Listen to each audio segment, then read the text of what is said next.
ఏమైంది నీ 2500 ఒకటో తారీఖు ఎటువాయే నీకు గుర్తు రావడం లేదా? మరి ఢిల్లీకి నేను పదే పోతున్నా, బడ్జెట్ తీసుకొస్తున్నా అని చెప్తున్నావు. మరి ఇది ఎందుకు అమలు చేయలే రేవంత్ రెడ్డి?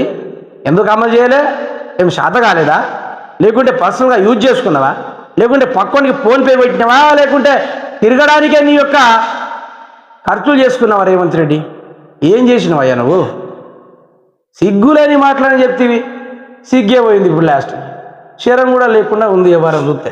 చంద్రశేఖరరావుని నెల పొంద పెడితే వచ్చే నెల నుంచి మీకు అందరికి ఇందిరమ్మ ఇల్లు కట్టుకోవడానికి, ఇల్లు లేని ప్రతి పేదవాడికి, పెళ్ళైన ప్రతి పిల్లగానికి ఇందిరమ్మ ఇల్లు కట్టుకోనికి.